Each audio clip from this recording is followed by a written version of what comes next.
Hi, Shane Saracen here to talk about the next daily drumming influences revisited, originally posted in 2012. Today it is Mitch Mitchell. Mitch Mitchell was the drummer for Jimi Hendrix.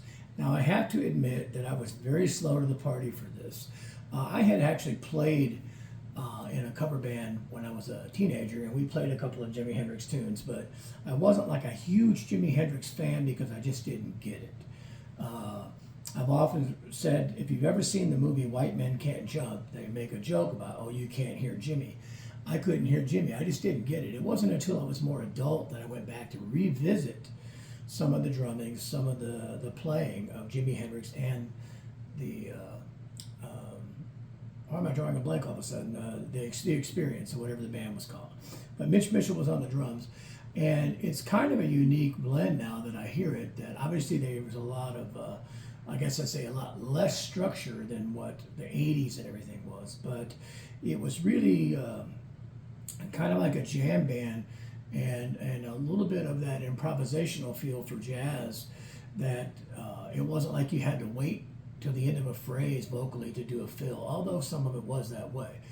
It was a lot less structured and a lot just as it happened, it happened. And if you find recordings and then you go back and you find live recordings, it's not like they're always exactly what's going on. It was a different era.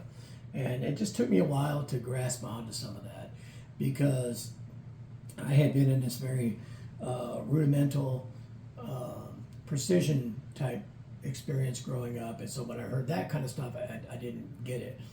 I could understand Buddy Rich, and even when he was blistering and blasting out all kinds of things, I felt there was more of a structure that I could grasp onto with that. So it took me a while to get onto the bandwagon, if you want to call that, with Jimi Hendrix. And over time, I began to appreciate more not only the total product, but Mitch Mitchell's playing in there. Manic Depression is one of my favorites. Of course, we've all heard Purple Haze and Along the Watchtower. That's a great version, by the way. So I think that it just, like I said, it just took me time to grasp it. If I go back and listen to it now, Let Me Stand Next to Your Fire or something, it's brilliant in a lot of ways.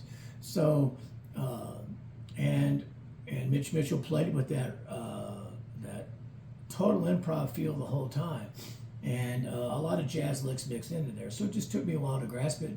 So again, I just didn't understand it when I was younger. I learned to appreciate it as an adult and go back and revisit with different ears, which is not a bad thing. So the drumming influence for today, it may seem really late in the mix for a lot of people, because I've said that I've often brought these up as I was exposed to them. So it's not as I was exposed to this drummer, but it's as I learned to appreciate this drummer that he got into the mix. So the drummer for the day, Mitch Mitchell, Jimi Hendrix.